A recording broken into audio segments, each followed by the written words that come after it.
ಅವರೇ, ವಿಭಾಗದ ಲೆಕ್ಕಾಧಿಕಾರಿಯವರೇ ಹಾಗೂ ವಿಜಿಲೆನ್ಸ್ ವಿಭಾಗದ ಸಿಪಿಎಸ್ ಅವರೇ ಹಾಗೂ LTMR SAMR ವಿಭಾಗದ ಸಹಾಯಕ ನಿರ್ವಾಹಕರೇ ಹಾಗೂ ನನ್ನ ಎಲ್ಲ ಮೆಸ್ಕಾಂ ಸಹೋದ್ಯೋಗಿ ಮಿತ್ರರೇ, ಬಂಧು ಭಗಿನಿಯರೇ, ನಿಮಗೆಲ್ಲರಿಗೂ ಸ್ವತಂತ್ರ ಭಾರತದ ಆರ್ಥಿಕ ಶುಭಾಶಯಗಳು. ಬಂಧುಗಳೇ, ಭಾರತ ದೇಶದಲ್ಲಿ ಧರ್ಮದ ಆಧಾರದ ಮೇಲೆ ಬಹಳ ಹಬ್ಬಗಳಿವೆ. ಹಿಂದೂಗಳಿಗೆ ಕೆಲವು ಹಬ್ಬಗಳಿವೆ, ಮುಸ್ಲಿಮ್ಸ್ಗಳಿಗೆ ಕೆಲವು ಹಬ್ಬಗಳಿವೆ, ಕ್ರಿಶ್ಚಿಯನ್ಗೆ ಕೆಲವು ಹಬ್ಬಗಳಿವೆ. ಬಟ್ ಭಾರತೀಯರು ಅಂತ ಹೇಳಿಕೊಂಡ್ರೆ ನಮಗೆ ಎರಡು ಹಬ್ಬಗಳಿವೆ. ಮೊದಲನೇದಾಗಿ ಜನವರಿ 26 ಬಂದ್ರೆ ನಾವು ಗಣರಾಜ್ಯೋತ್ಸವವನ್ನು ಆಚರಣೆ ಮಾಡ್ತೀವಿ. ಅದೇ ರೀತಿ 15 ಆಗಸ್ಟ್ ಸ್ವತಂತ್ರ ಭಾರತದ ಆಚರಣೆ ಮಾಡ್ತೀವಿ. 26 ಜನವರಿ ಸ್ವತಂತ್ರ ಭಾರತದಲ್ಲಿ ಭಾರತೀಯರು ಸ್ವತಂತ್ರರಾಗಿ ಹೇಗಿರಬೇಕು ಎನ್ನುವ ಸಂವಿಧಾನವನ್ನು ನಮ್ಮಷ್ಟಕ್ಕೆ ನಾವು ಸಮರ್ಪಣೆ ಮಾಡಿಕೊಂಡ ದಿನವನ್ನ ನೆನಪಿಸುವಂತ ದಿನ. ಅದೇ ರೀತಿ ಇವತ್ತು 15 ಆಗಸ್ಟ್ ಇದು ಭಾರತ ದೇಶ ಸ್ವತಂತ್ರ ಹೇಗೆ ಪಡಿತು ಎಂಬ ಇತಿಹಾಸವನ್ನ ನೆನಪಿಸಿಕೊಳ್ಳುವಂತ ದಿನ. ಬಂಧುಗಳೇ, ಹಿರಿಯರು ಹೇಳ್ತಾರೆ, ಇತಿಹಾಸವನ್ನ ಬಲ್ಲವರೇ ಮಾತ್ರ ಇತಿಹಾಸವನ್ನು ನಿರ್ಮಿಸಲಿಕ್ಕೆ ಸಾಧ್ಯ. The one who knows the history can only create the history. ನಾವು ನಮ್ಮ ದೇಶದ ಇತಿಹಾಸವನ್ನು ಇವತ್ತು ನೆನಪಿಸಿಕೊಳ್ಳಬೇಕು. ನಾವು ಸ್ವತಂತ್ರ ಅಂದ್ರೆ ಬ್ರಿಟಿಷರಿಂದ ಭಾರತ ಪಡೆದ ಸ್ವಾತಂತ್ರ್ಯವನ್ನಷ್ಟೇ ನಾವು ಇವತ್ತು ನೆನಪಿಸಿಕೊಳ್ತೀವಿ. ಭಾರತದ ಇತಿಹಾಸದ ಬಗ್ಗೆ ಏನ್ ಗೊತ್ತು? ಭಾರತ ಇತಿಹಾಸದ ಬಗ್ಗೆ ನೀವು ಓದ್ತಾ ಹೋದ್ರೆ ನಿಮ್ಮ ಮೈಯಲ್ಲಿ ಕಣದಲ್ಲೂ ರಕ್ತ ಸಿಂಚನ ಆಗ್ತದೆ, ರೋಮಾಂಚನಗೊಳ್ತದೆ.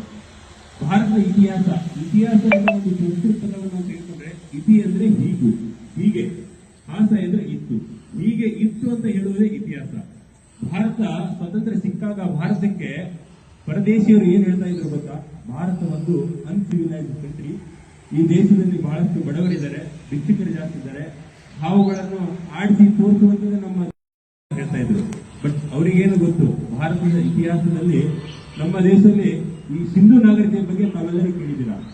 ಕ್ರಿಸ್ತಿ ಶಕ 3000ರಿಂದ 1500, ಇವತ್ತು ನಾವು 2025 ಈ ಹಿಸ್ಟ್ರಿಗಳಲ್ಲಿ ಹೇಗೆ ಅಳಿತಾರೆ ಅಂದ್ರೆ ಕ್ರಿಸ್ತಿ ಶಕ ಮತ್ತು ಕ್ರಿಸ್ತಿ ಶಕ ಪೂರ್ವ, ಅಂದ್ರೆ ಕ್ರಿಸ್ತ ಹುಟ್ಟಿದ ನಂತರ ಕ್ರಿಸ್ತ ಹುಟ್ಟಕ ಮುಂದೆ. ಕ್ರಿಸ್ತ ಹುಟ್ಟಕ್ಕೆ ಮುಂದೆ ಸರಿಸುಮಾರು 3000 ವರ್ಷದಿಂದ 1500 ವರ್ಷಗಳಲ್ಲಿ ಭಾರತದಲ್ಲಿ ಸಿಂಧು ನಾಗರಿಕತೆ ಇತ್ತು. ಸಿಂಧು ನಾಗರಿಕತೆ ವಿಶೇಷವೇನೆಂತಂದ್ರೆ, ಈ ಇಡೀ ಜಗತ್ತಿನಲ್ಲಿ ಈ ರೋಡು, ಡ್ರೈನೇಜು, ಸ್ಟ್ರೀಟ್ ಲೈಟ್ ವ್ಯವಸ್ಥೆ, ಇವೆಲ್ಲ ವ್ಯವಸ್ಥೆಗಳನ್ನ ಇಟ್ಕೊಂಡು ಇವಾಗ ನಾವು ಲೇಔಟ್ ಮಾಡ್ಬೇಕಾದ್ರೆ 9 ಮೀಟರ್ ರೋಡ್ ಹಾಕ್ತೀವಿ. ಬಟ್ ಕ್ರಿಸ್ತಿ ಶಕ ಪೂರ್ವ 3000 ಸಿಂಧು ನಾಗರಿಕತೆಯಲ್ಲಿ 10 ಮೀಟರ್ ಅಂತ ಅಗಲವಾದ ರೋಡ್ಗಳಿತ್ತು. ಸೊ ಅಂತ ನಮ್ಮ ಇತಿಹಾಸ, ನಮ್ಮ ನಾಗರಿಕತೆ. ಸಿಂಧು ನಾಗರಿಕತೆಯನ್ನ ಇಡೀ ಜಗತ್ತಿನಲ್ಲಿಯೇ ಬಹಳ ವಿಶೇಷವಾದ ನಾಗರಿಕತೆ ಎಂದು ಕರೀತಾರೆ. ಮತ್ತೆ ಭಾರತ ಒಂದು ಬಡ ರಾಷ್ಟ್ರ ಅಂತ ಹೇಳ್ತಾ ಇದ್ರು.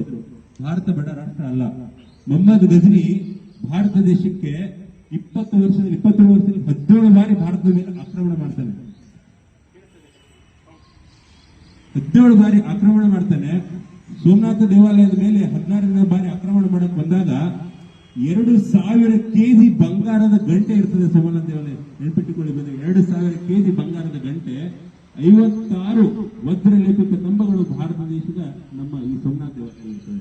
ಅಷ್ಟೇ ಏಕೆ, ನಮ್ಮ ಕರ್ನಾಟಕದ ಹಂಪಿ ವಿಜಯನಗರ ಸಾಮ್ರಾಜ್ಯದಲ್ಲಿ ನಾವೆಲ್ಲರೂ ಕೇಳಿದ್ದೇವೆ, ಈ ಮುತ್ತು ರತ್ನ ಹವಳಗಳನ್ನ ಇವತ್ತು ನಾವು ಹೇಗೆ ತಗೊಳ್ತೀವಿ ಗೊತ್ತಿದೆ. ಆಗಿನ ಕಾಲದಲ್ಲಿ ಈ ಷೇರುಗಳ ಲೆಕ್ಕದಲ್ಲಿ, ಬಗಸೆ ಲೆಕ್ಕದಲ್ಲಿ ಮಾರ್ಕೆಟ್ ಅಲ್ಲಿ ಮಾಡುವಂತ ನಮ್ಮ ದೇಶ ಶ್ರೀಮಂತವಾಗಿತ್ತು.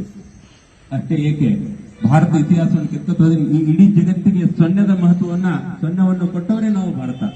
ಯಾವುದೇ ಸಂಖ್ಯೆಗೆ ಸೊನ್ನೆ ಬೆಲೆ ಬರಬೇಕು ಅಂದ್ರೆ ಅದ್ರ ಹಿಂದೆ ಒಂದಿಗೆ ಯಾವುದು ಬೆಲೆ ಇಲ್ಲ, ಒಂದ್ರ ಜೊತೆಗೆ ಸೊನ್ನೆ ಬಂದ್ರೆ ಅದಕ್ಕೆ ಬೆಲೆ ಆಡ್ ಆಗಕ್ಕೆ ಹೋಗ್ತದೆ.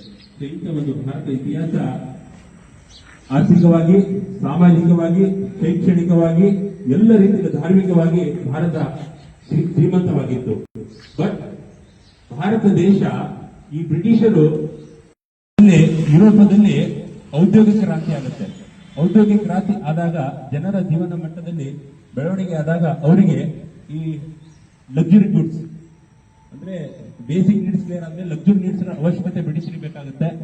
ಅಲ್ಲಿ ತಂಪಾದ ಕಂಟ್ರಿ ಇರೋದ್ರಿಂದ ಅಲ್ಲಿ ಮಾಂಸಗಳನ್ನ ಸೇಕರಣೆ ಮಾಡಲಿಕ್ಕೆ ಸಾಂಬಾರ ಪದಾರ್ಥಗಳ ಅವಶ್ಯಕತೆ ಬೇಕಾಗುತ್ತೆ. ಸೊ ಆ ಸಮಯದಲ್ಲಿ ಈ ಟರ್ಕಿ ಮತ್ತು ಏನ್ ಟರ್ಕಿ ಇದೆಯಲ್ಲ, ಆ ಒಂದು ವೇ ಏಷ್ಯಾ ಕಂಟ್ರಿಗೆ ಯುರೋಪಿಯನ್ ಬರಬೇಕಾದ್ರೆ ಅದು ಸ್ಟಾಪ್ ಆಗುತ್ತೆ. ಸೊ ಅವ್ರು ಹುಡುಕ್ಬೇಕಾಗುತ್ತೆ ನೆಕ್ಸ್ಟ್ ವೇ, ಈ ಸಮುದ್ರವೇ ಹುಡುಕ್ತಾ ಬಂದಾಗ ಪೋರ್ಚುಗೀಸರು ಮೊದಲಿಗೆ ಬರ್ತಾರೆ. ವಾಸ್ಕೋ ದಿ ಗಾಮಾ ಬಗ್ಗೆ ತಾವು ಕೇಳಿದ್ರೆ 1498 ಇಸ್ವಿಯಲ್ಲಿ ವಾಸ್ಕೋ ದಿ ಗಾಮಾ ಭಾರತಕ್ಕೆ ಬರ್ತಾರೆ. ತದನಂತರ 1500 ಮತ್ತೊಮ್ಮೆ ಬರ್ತಾರೆ. ಮತ್ತೊಮ್ಮೆ ಬಂದು ಭಾರತದ ಈಗ ಕಾಲಿಕತ್ ಕೇರಳ ಸೈಡ್ ಇದೆಯಲ್ಲ ಅಲ್ಲಿ ಒಂದು ಅವರು ಸ್ಥಾಪನೆಯನ್ನು ಮಾಡ್ತಾರೆ. ತದನಂತರ ಪೋರ್ಚುಗೀಸ್ ಆದ್ಮೇಲೆ ಡಚ್ ಬರ್ತಾರೆ, ತದನಂತರ ಇಂಗ್ಲಿಷ್ ಬರ್ತಾರೆ, ತದನಂತರ ಡೇನ್ಸ್, ಫ್ರೆಂಚ್, ಹೀಗೆ ಯುರೋಪಿಯನ್ ಬರ್ತಾರೆ. ಪೋರ್ಚುಗೀಸರಾಗ್ಲಿ, ಡಚ್ರಾಗ್ಲಿ, ಫ್ರೆಂಚ್ರಾಗ್ಲಿ, ಡೇನ್ಸ್ ಆಗ್ಲಿ ಅವರೆಲ್ಲ ವ್ಯಾಪಾರಕ್ಕೆ ಬಂದ್ರು. ಬಟ್ ಇಂಗ್ಲಿಷರು ಭಾರತದಲ್ಲಿ ಕೇವಲ ವ್ಯಾಪಾರ ಮಾಡ್ಲಿಕ್ಕೆ ಅಷ್ಟೇ ಬರಲಿಲ್ಲ, ಭಾರತದಲ್ಲಿ ವ್ಯಾಪಾರ ಮಾಡುವುದರ ಜೊತೆಗೆ ಇಲ್ಲಿ ರಾಜಕೀಯ ಸಾಮಾಜಿಕ ಶೋಷಣೆಯನ್ನು ಮಾಡ್ತಾ ರಾಜ್ಯದ ನಮ್ಮ ದೇಶದ ಮೇಲೆ ಹಿಡಿತವನ್ನು ಸಾಧಲಿಕ್ಕೆ ಸ್ಟಾರ್ಟ್ ಮಾಡಿದ್ರು. ಬಂಧುಗಳೇ, 1613 ಬ್ರಿಟಿಷರು ಮೊಟ್ಟ ಮೊದಲನೇದಾಗಿ ಭಾರತಕ್ಕೆ ಬರ್ತಾರೆ. ಸೂರತ್ನಲ್ಲಿ ಅವಾಗ ನಮ್ಮ ಮೊಘಲದರೆ ಅಂತ ಜಹಾಗೀರ್ ಇರ್ತಾರೆ, ಅವರಿಗೆ ನಾವು ಅಲೋ ಮಾಡಲಿಲ್ಲ. 1609 ಬಂದಾಗ ಅವ್ರಿಗೆ ಅಲೋ ಮಾಡಲಿಲ್ಲ, ವ್ಯಾಪಾರಕ್ಕೆ ಅಂತ ಬಂದಾಗ ನಾವು ಅಲೋ ಮಾಡಲಿಲ್ಲ. ತದನಂತರ ಈ ಪೋರ್ಚುಗೀಸರ ಜೊತೆ ಯುದ್ಧ ಮಾಡಿ ಸಮುದ್ರದ ಯುದ್ಧದಲ್ಲಿ ಅವ್ರು ಗೆಲ್ತಾರೆ. ಆ ಒಂದು ಗೆದ್ದಿರುವಂತ ಇದನ್ನು ಕಂಡು ಜಹಾಗೀರ್ದಾರೆ ಅವರಿಗೆ 1913 ಸೂರತ್ ಅನ್ನ ವ್ಯಾಪಾರ ಮಾಡಲಿಕ್ಕೆ ಕೇಂದ್ರವಾಗಿ ಬಿಟ್ಕೊಡ್ತಾನೆ. ಸೂರತ್ ಸಿಕ್ತು. ಸೂರತ್ ಅಂದ್ರೆ ಈಗ ನಮ್ಮ ಗುಜರಾತ್, ನಮ್ಮ ಭಾರತ ದೇಶ ಪೂರ್ವ ಭಾಗದ ಸೂರತ್ ಸಿಕ್ತು. ತದನಂತರ ಈ ಬ್ರಿಟಿಷ್ ಜೊತೆ ಚಾರ್ಲಸ್ II ಅನ್ನೋನು ಪೋರ್ಚುಗೀಸರ ರಾಣಿ ಕ್ಯಾಥರಿನ್ ಅವರಿಗೆ ಮದುವೆ ಆಗ್ತಾರೆ.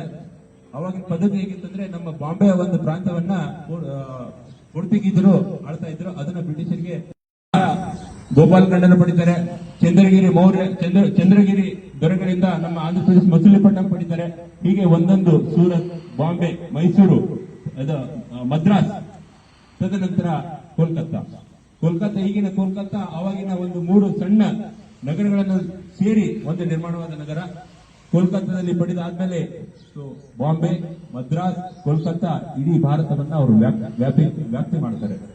ಬಂಧುಗಳೇ, ಬ್ರಿಟಿಷರು ಬರಬೇಕಾದ್ರೆ ಬರಿಗೈಲಿ ಬಂದ್ರು, ಹೋಗ್ಬೇಕಾದ್ರೆ ಸಂಪತ್ತನ್ನ ದೋಚ್ಕೊಂಡು ಹೋದ್ರು.